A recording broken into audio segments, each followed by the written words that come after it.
Bien, continuamos entonces. Estamos metidos entonces en tratar de identificar la sustancia desde su fuente primigenia, que es la existencia. Hemos dicho que la existencia de las cosas de este mundo es gracias a la materia. Si existe una casa, es gracias a la madera. Si existe un vaso de vidrio, es gracias al vidrio. Lo que le da sustancialidad, en otras palabras, existencia independiente y separada a las cosas de este mundo, ante nuestra mirada sensible, es la materia la que concede y contiene esta existencia. De hecho, gracias a la materia no solamente tenemos los accidentes de ocupar espacio, de cantidad, cualidad, relación, etcétera, sino que tenemos la existencia misma como independiente densidad de ser en el mundo de las cosas. Por lo menos visto así allá en Aristóteles. Entonces ahora estamos viendo que al buscarla, digamos así como los sustantivos de la sustancia, es como si uno se pone como a escarbar y como quitar toda la capa de la cebolla para buscar a ver el núcleo. Entonces, quitando en este mundo, para buscar lo que Aristóteles le llama el sujeto primero. El sujeto primero. Entonces, aquello que recibe predicado, no siendo él predicable por ningún otro. Entonces, quitando todas las capas para buscar aquel sujeto primero en todas las cosas, que no sea predicable por otro, el sujeto primero que llegamos es la materia prima. Y la materia prima no es aceptable como ente en tanto que ente, no es aceptable como no es aceptable como sustancia. Si alguna conclusión nos lleva a esta primera reflexión es esa, que no es lo mismo sujeto primero que sustancia. El sujeto primero es el discurso de los antiguos que Aristóteles. Todo es agua, todo es fuego, todo es tierra. Y más exactamente, todo es ápero. La sustancia, el sujeto primero, es el discurso de los monistas. Pero en Aristóteles, el sujeto primero no es aceptable como sustancia. Si buscamos el sujeto primero, que es aquel que es oscuro, del que no se puede decir nada, es el indeterminado. El sujeto primero, aquel que dice Aristóteles, es oscura y complicada, es aquel que es de quien todo se predica y él no se predica de nada, no hablando de sumatoria de decires, del ente, sino más bien de vaciamiento de decires, del primer sujeto, el receptor de todos los predicados, incluso de la esencia. Si lo vaciamos de todo decir, habría que decir que lo estamos vaciando incluso de la potencialidad, porque hablar de potencialidad es hablar de formas posibles. Entonces, quitarle toda forma posible, incluso quitarle toda potencia formal posible, y verlo como pura positividad material. Entonces aquí entra un problema. Si lo piensas, ya tú le está dando separación y determinación. Ya no es materia prima, ya no estamos cayendo en Aristóteles. Algo tiene que ser agua, si no hay agua es fuego, si no hay fuego es aire, si no hay aire es tierra, pero algo tiene que ser, porque no puede haber algo positivo ocupando espacio que al mismo tiempo sea nada pensable. No, ¿y qué es eso? No, eso no es piedra. ¿Y qué es? Eso es, parece piedra, pero es agua. No, no es agua. No, es tierra. No, no es tierra. No, no es aire. ¿Qué es? Si cae en una identidad, ya no estamos en la materia. La materia es lo que es y no tiene ninguna identidad. Entonces, eso es una contradicción.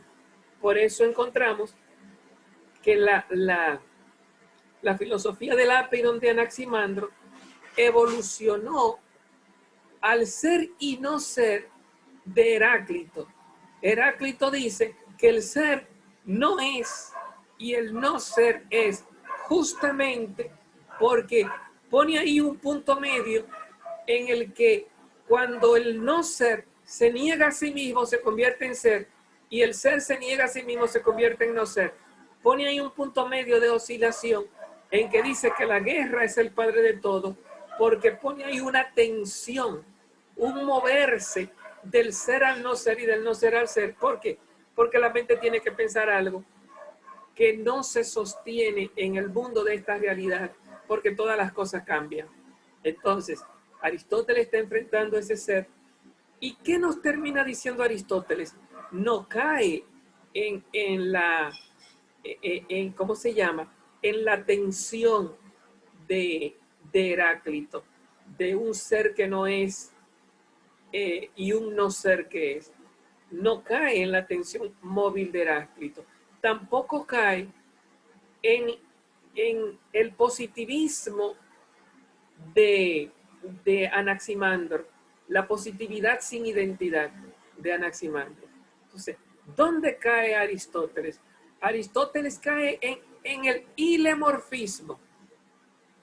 Ilemorfismo. Aristóteles no niega la forma en la materia. Es que no se puede aceptar, es lo que nos dice Aristóteles, una forma anaximándrica. No se puede aceptar una forma sin materia. Si la piensa, algo tiene que ser. Tiene que ser separada, tener independencia existencial y tiene que ser determinada. Tiene que tener forma, tiene que tener identidad. En este mundo, nuestra mente repugna, no acepta esencias, materias sin identidad. Nuestra mente no acepta esa realidad. Dice Aristóteles, esto es imposible. Ni cae en la ¿cómo se llama? En el devenir de Heráclito, y que el no ser que cuando lo pensamos no es, y cuando pensamos en el no ser es. No, ni estamos en los sofistas ni estamos en Heráclito, estamos en Aristóteles. Es positivo, pero es positivo justamente con dos realidades. Salimos del monismo, un solo principio, para caer no en el dualismo platónico que lo separó, sino, llamémosle así, el dualismo aristotélico que lo unió, el ilemorfismo. Materia sí, pero con forma. Y forma platónica sí, pero con materia, no forma separada. Entonces, este mundo, cuando Aristóteles ve un perro, existe y al mismo tiempo tiene identidad. Y no tiene una identidad reductible a los primeros principios. Y que no, ese perro es apariencia de perro, pero al final es agua, al final es fuego, al final es tierra, al final es materia. No, para Aristóteles el perro es perro. No, que estamos en que los primeros principios son agua, fuego, aire y tierra. No, el agua como primer principio no es solo agua o solo materia convertida en agua, no. Es forma material o es materia informada. El mundo de lo corpúsculo minuscular se nos convierte al mismo tiempo en un compuesto de materia y forma. Bueno, la idea es, si logran verla, es que la materia es inaceptable. La materia es inaceptable. O cae en el movimiento de Heráclito, fue lo que pasó con Heráclito, o cae en la positividad anaximándrica, que siempre fue un problema. El Apeirón, que siempre fue un problema. Entonces, al final, ¿qué viene siendo, propiamente hablando, la sustancia? Materia con identidad, terminación, y por lo tanto determinación, no siendo la materia la determinación, y con separación, que es propio, la separación es propio de la existencia, es propia de la materia en Aristóteles. Entonces tenemos que al final, ¿qué es la sustancia? Es el sujeto, no primero, es el sujeto segundo, que si lo recuerdan le llamamos objeto primero. Objeto, ya el objeto se piensa. El sujeto primero no es pensable. El sujeto primero es la materia prima. El sujeto primero es la indeterminación total. Ese sujeto no es pensable, no es conceptualizable por sí solo. Es pensable con sus complementos, ¿sí? Con su terminación formal. Entonces, si ya tiene su terminación, entramos en el compuesto. Entonces, la materia no es sola materia, es materia informada. Entonces, ¿qué nos dice? Releyendo, considerada bajo este punto de vista, la sustancia será la materia. Pero por otra parte, esto es imposible. ¿Por qué es imposible? Porque la materia parece tener por carácter esencial el ser separable. La materia es lo que ocupa espacio y se puede traer y llevar. No es accidental, es el sujeto primero. Pero ese sujeto primero, si es separable, tiene que existir por sí mismo. Y no existe por sí mismo si no tiene una forma. Y tiene también, no, tiene como carácter esencial la materia, el ser cierta cosa determinada. No es de que el ápero. Ápero significa lo indeterminado, lo que no se sabe. No, no, no, no, no. La sustancia tiene por carácter esencial la separación y la determinación. Si no, no estamos en la sustancia. Estaremos en la potencia, en las posibilidades, no en el mundo de las realidades. Si queremos descubrir el ser primero de este mundo, tenemos que caer en la sustancia, para Aristóteles. Y la sustancia no es la materia, porque la materia es pura potencia. Es la materia con su forma. Entonces, estamos en la sustancia. Conforme a esto, la forma y el conjunto de la forma y de la materia parecen ser más bien sustancia que materia. O sea, la sustancia está más bien en la forma y en el compuesto, no en la materia. Pero la sustancia realizada, quiero decir, la que resulta de la unión de la materia y de la forma, está bonita esa palabra, materia realizada, la que se ha hecho realidad, la que salió de la potencia para entrar en este mundo, en el acto.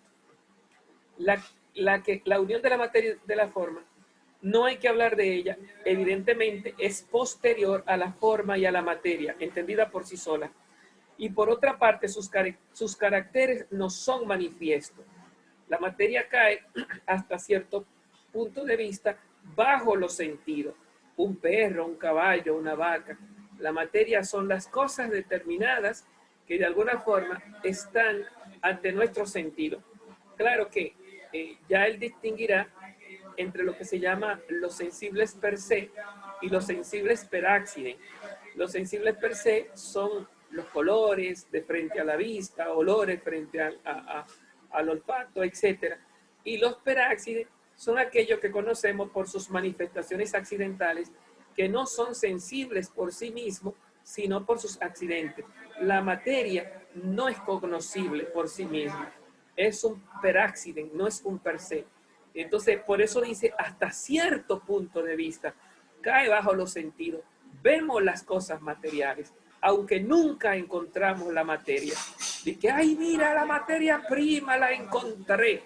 No, nadie ha encontrado la materia prima. Ni siquiera en la química con sus elementos o con su tabla de los elementos de hoy o con su átomo más pequeño, ni siquiera en lo que se llama hoy día los corpúsculos o los iones, los neutrones, los protones. No hemos encontrado lo que se llama la materia prima. Hablamos de energía, hablamos de materia, pero al final todo eso está cualificado, cuantificado, determinado. Al final todo eso que encontramos siempre tiene, estudiense la teoría de los moles, el mol, al final tiene medidas, proporción, separación numérica y al final tiene identidad de una forma o de otra. Evidentemente es posterior a la forma y la materia, y por otra parte, sus caracteres son manifiestos.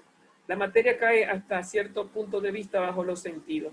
Resta pues estudiar la tercera, la forma. Bueno, salimos entonces de esta primera reflexión, que al final para ustedes no debe ser una salida, sino una entrada. Recuerden que su examen, ya ahí hay 3 preguntas que hemos manejado de su examen. Ustedes van a buscar un objeto y van a defender de ese objeto en qué sentido es ente. Ser como ente. ¿En qué sentido es ser? Pero ¿en qué sentido es ser como ente?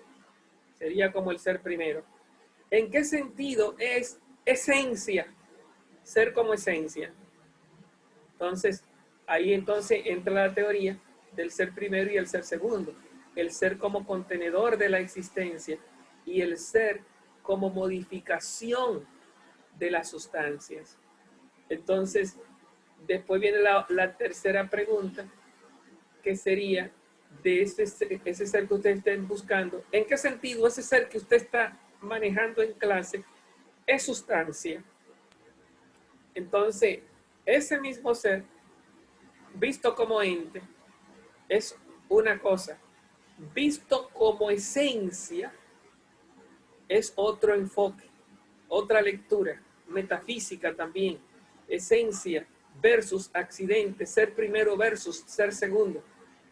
Y visto como sustancia, que es lo que estamos viendo ahora, la sustancialidad, ya hemos visto lo mejor de la sustancialidad, lo que viene es complemento, pero ya hemos visto lo mejor de la sustancialidad, en tanto que sustancia, sustrato, el sujeto primero es materia inadmisible, aristotélicamente hablando, como sola materia, la sola materia como sustancia, la sola materia como sustancia, o el sujeto primero como sustancia. ¿Y por qué no? ¿En qué sentido es sustancia? ¿Y en qué sentido no es admisible el sujeto primero o la materia sola como sustancia en el ser que tú estás buscando? Bueno, es un esfuerzo que ustedes tienen que hacer, y ahí está el examen y la riqueza de que realmente se han acercado a este tema. Poderlo decir aplicándolo a un ente. No será lo mismo aplicarlo a un ente artificial que aplicarlo a un ente material, porque si usted me busca, por ejemplo, un vaso de vidrio y usted va a trabajar en ese vaso de vidrio, en cierto sentido se le hace más fácil porque no cae en la materia indeterminada, sino que cae en la materia como vidrio y la forma como vaso. Pero si me coge un ejemplo natural, que sería lo ideal, como ese ejemplo natural no encontramos de que una casa de madera, y ahí vemos la madera distinta a la casa, aunque la madera está convertida en casa. Si tú destruyes la casa, la madera está ahí. Pero cuando tú encuentras un ser natural que se transforma, entonces ya no es tan sencillo decir que la madera quedó ahí, la materia quedó ahí. Entonces hablamos de un sujeto primero que es indeterminado, que transmuta de forma, porque en sí mismo no tiene forma, pero permanece en cuanto a cantidad, no siendo la cantidad siquiera la identidad sustantiva de esa materia. ¿Qué es esa materia? Lo inaceptable, lo repudiable como ser para Aristóteles. ¿Por qué no? Porque para ser necesita, bajo 2 criterios, separación, es lo propio de la sustantividad, y determinación, es lo propio de la forma. Separación, independencia sustancial, independencia existencial, es lo propio de la materia, e identidad, determinación, es lo propio de la forma. El ser de este mundo es un ser compuesto de identidad y separación. No basta la identidad si no hay existencia, ni basta la existencia sin identidad. En Tomás sí, pero en Aristóteles no. Entonces, evidentemente, el compuesto es posterior a la forma y a la materia, y por otra parte sus caracteres son manifiestos bajo los sentidos. Esta ha dado lugar a prolongadas discusiones. Se reconoce generalmente que hay sustancia de los objetos sensibles, y de esta sustancia vamos a ocuparnos en primer lugar. Pasamos a la cápita número 4. página 181. Dice, hemos fijado al principio las diversas acepciones de la palabra sustancia. Una de estas acepciones era la forma esencial. Si recuerdan, nos estamos yendo al principio que la sustancia podría entenderse o como universal, o como esencia, o como género, o como sujeto. ¿Y a dónde nos fuimos de la 4? Al sujeto. Y en el sujeto hablamos de 3 tipos de sujetos. El compuesto de materia y forma, la sola materia y la sola forma. Y hemos visto, hemos caído en el compuesto. Hemos caído en el compuesto. ¿A dónde nos vamos ahora? Vamos a estudiar ahora la forma. La sola forma. O lo que se dijo en un principio, la esencia. Entendida como Platón. La identidad. Digamos, es desconsiderando la materia. Hemos fijado al principio las diversas acepciones de la palabra sustancia. Una de estas acepciones es la forma esencial, que no es lo mismo esencia que forma, ¿eh? Esencia que forma, porque la forma en tanto que está formando una materia es esencia en tanto que implica la materia. La forma es esencia en tanto que implica la materia. Si no implica la materia, ya no es esencia. Será forma, no esencia. Recuerden allá que la materia prima de Aristóteles no fue aceptada como sustancia. ¿Por qué no? Porque la sustancia implica determinación y separación.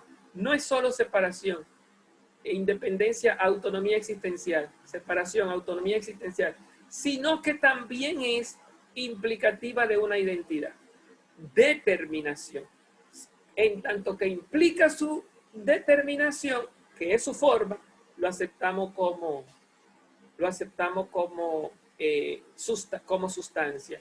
Entonces, la sustancia es aceptable implicando la forma. Y ahora vamos a ver que la forma es aceptable implicando la materia. Hemos fijado al principio las diversas acepciones de la palabra sustancia. Una de estas acepciones es la forma esencial. Ocupémonos, pues, ante todo de la esencia. Vamos para allá. Vimos la materia como sujeto primero. Ahora vamos a ver la forma como esencia. Vamos a la esencia. ¿Por qué es bueno pasar de lo más conocido a lo que es menos conocido? ¿Ven lo que les decía? Aristóteles cree que nosotros entendemos más fácilmente la forma, claro, porque los griegos eran hijos de Platón, están acostumbrados a la esencia. Él está salvando la materia, que era en lo que no estaban acostumbrados a pensar. Era el mundo del caos, el mundo del ser y del no ser. Entonces, hay que serilizarlo. Entonces, ir de lo más conocido a lo que es lo menos conocido.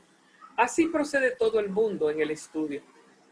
Fíjense, este texto es muy bonito porque este texto es un texto que nos va a hablar del método de Aristóteles que se llama analogía.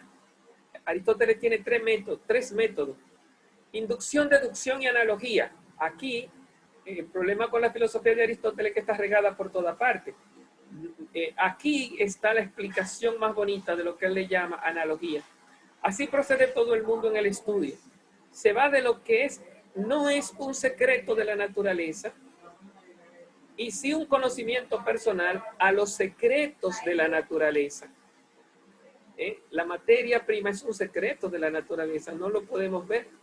Entonces vamos de lo que conocemos, lo que no es un secreto, a lo que desconocemos. Y lo mismo que en la práctica de la vida se parte del bien particular para llegar al bien general, el cual es el bien de todos. En igual forma, el hombre parte de sus conocimientos propios para hacerse dueño de los secretos de la naturaleza. Ahí nos puso como ejemplo la inducción.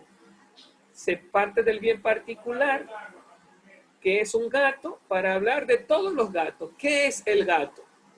La inducción que va de lo conocido, los gatos que conocemos, a lo desconocido, los gatos que no conocemos. El método de Aristóteles siempre es ir de lo conocido a lo desconocido. Es la extensión de la razón. Eso le llamó la Iglesia en la Edad Media luz natural de la razón.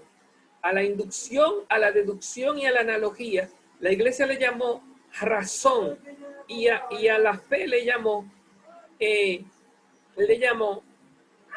luz sobrenatural.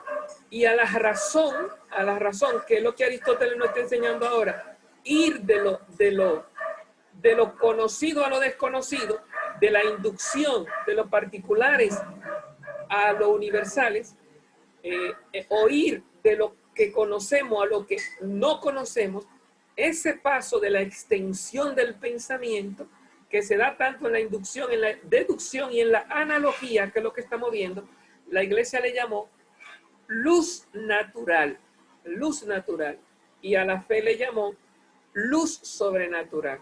Entonces aquí estamos viendo el criterio aristotélico de conocimiento, del método del conocimiento.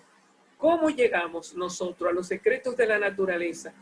Bueno, llegamos a partir de lo que conocemos por analogía. Se parte del bien particular para llegar al bien general, el cual es el bien de todos.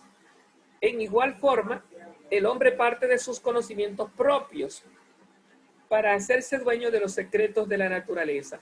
Analogía, inducción, deducción.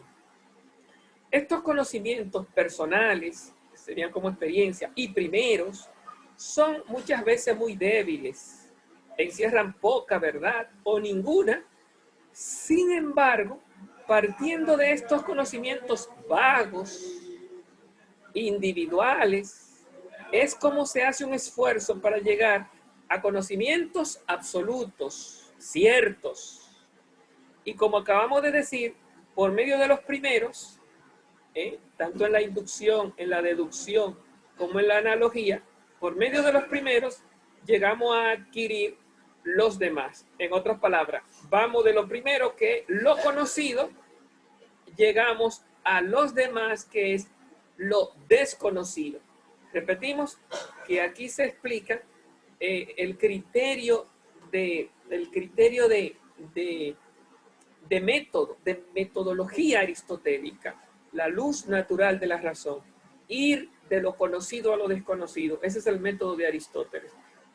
De lo que entendemos a lo que no logramos entender, pero a fuerza de diálogo, la dialéctica, a fuerza de discusión, la retórica, y utilizando las leyes del recto pensar, la metodología se activa en nuestra mente. Entonces los razonamientos, en los razonamientos, que es la tercera función del entendimiento, conceptualizar, juzgar y razonar, tiene lugar el paso de lo conocido a lo desconocido. Vamos de lo que conocemos a lo desconocemos, y a fuerza de razonar llegamos a lo que se llama los conocimientos ciertos, estables, absolutos. No solamente una razón intimista, personal, sino una razón dialéctica, una razón discutida, una razón en confrontación con la filosofía, que es lo que estamos viendo desde el principio, que Aristóteles no nos conceptualiza, es esto, sino que nos está hablando desde la discusión, Llegamos a conocer y a estabilizarse, no desde una razón ingenua, personal, platónica, yo nací con mi conocimiento, sino una razón dialógica, dialéctica y retórica, en confrontación con el pensamiento de los demás, que va afinando los criterios míos con los criterios de los otros, y los criterios de los otros con los míos, en función de deducción, inducción y analogía, en función dialéctica. Por eso no se puede entender, aunque existe la ley de la inducción, de la deducción y la analogía, y parece que tú puedes hacerlo, no lo puede entender de forma solipsista, porque tú no tienes ningún contenido de conocimiento que no haya adquirido de la sociedad, no sea un patrimonio social. La sociedad te ha enseñado lo que sabes. Y entonces con la sociedad va afinando lo que sabes, con los expertos de la sociedad. Los médicos con los médicos, los abogados con los abogados, y así sucesivamente.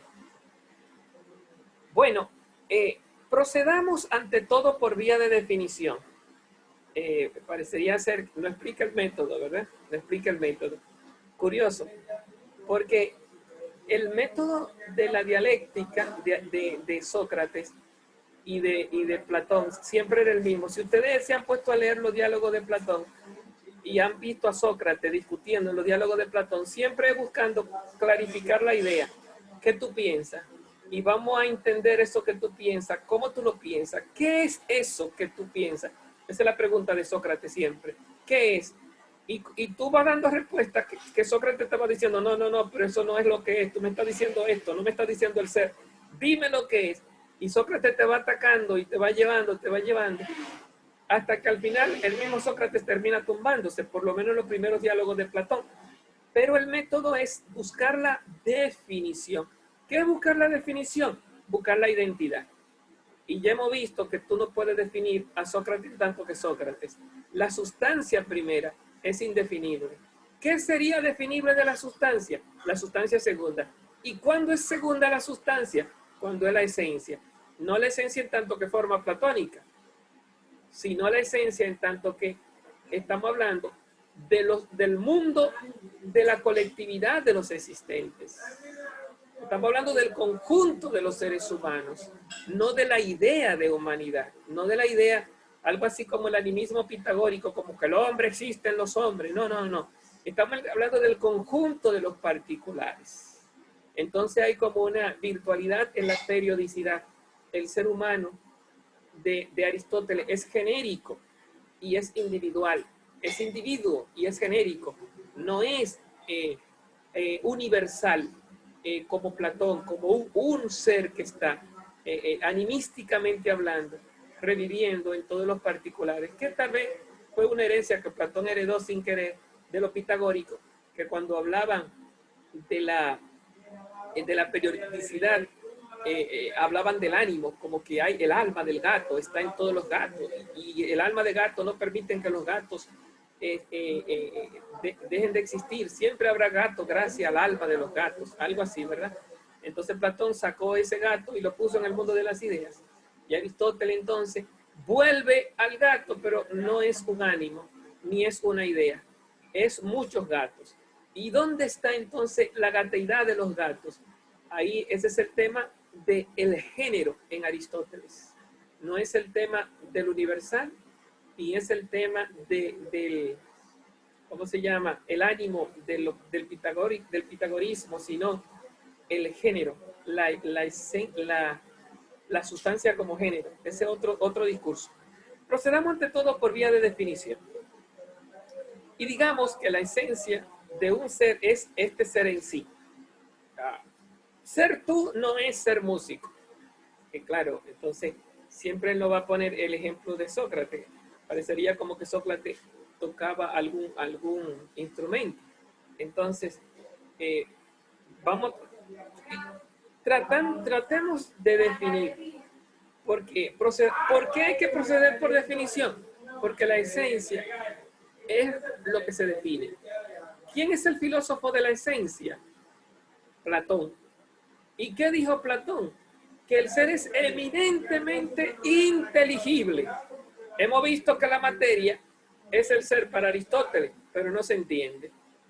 Entonces, como el ser es de Platón, dejamos el ser esencia para la forma y cambiamos la materia ser sustancia cambiamos la materia ser y le ponemos sustancia para esa forma de ser que es la materia informada. Fíjense que la sustancia, dice Aristóteles, es lo que buscaban los filósofos. La verdadera pregunta es el ser y el ser era la sustancia. Claro, la sustancia, el ser de Aristóteles es la sustancia. El ser de Platón es la esencia. Ahora bien, ¿quién es el profesor Martín Astacio? Un profesor. Ser tú no es ser profesor. Tú no eres en ti músico. Tú no eres en ti profesor. ¿Quién es cada uno de ustedes? Un seminarista. Ser tú no es ser seminarista. Tú no eres en ti, ese en sí, en sí. Eso, ese en sí, ese en ti, eso es sustancia, eso es separación en Aristóteles. Recuerden que el en sí de Platón es la identidad, la caballeridad del caballo, mientras que el en sí de Aristóteles es la sustancialidad. la materialidad, la concreción existencial, la densidad existencial del caballo. Entonces, fíjense que estos dos seres están ahí en Aristóteles, pero no separados. Ser tú no es ser músico. Tú no eres en ti músico. A ti no se te puede definir como el seminarista, la seminaristeidad. Ahí viene la seminaristeidad hecha carne. Fulanito de tal, míralo ahí, seminario. El seminario se hizo presente, ¿no? Aquí llegó el profesor Martín. Tú eres profesor, aquí llegó el profesorado. Si muere el profesor Martín, se acabó el mundo de los profesores. No. Yo tengo mi identidad, pero mi identidad no es mis cualidades, ni mi cantidad, ni mi relación. O sea, tú no eres en ti, sustancialmente hablando, músico. Y tu esencia es lo que eres tú en ti mismo. ¿Cuál es tu esencia? La esencia, no la materia, la esencia. El ser como esencia, la sustancia como esencia. ¿Cuál es tu esencia? La identidad. Y la identidad es lo pensable. La identidad es lo eminentemente inteligible. La identidad, lo que una cosa es. Entonces, lo que graba ser como forma, no lo que graba ser como separación. Y tu esencia es lo que tú eres en ti mismo. Hay, sin embargo, restricciones. No es el ser en sí al modo de una superficie, al modo de que una superficie es blanca, porque ser superficie no es ser blanca. Lo digo con otro ejemplo para que se le esclarezca mejor. No es el ser en sí al modo de un hombre que da clase, porque ser profesor no es dar clase. Yo creo que para ustedes seguirá complicado. Pero yo puedo dejar de dar clase y por lo tanto pierdo mi ser profesor, lo cual no significa que perdí mi esencia, mi en sí. Yo no lo pierdo al perder una cualidad. Entonces, el hecho es que Aristóteles está aterrizando en identidades accidentales, no en identidades sustanciales. Entonces él nos quiere hacer ver que la sustancia se defiende desde la esencia. Y para eso va a atacar primero en este aterrizaje los accidentes y después va a atacar en un segundo momento a Platón, que ahí será la parte más interesante para nosotros. Bueno, muchachos, feliz día. Nos vemos mañana, si Dios lo permite. Muchas gracias, profe. Igual, bye.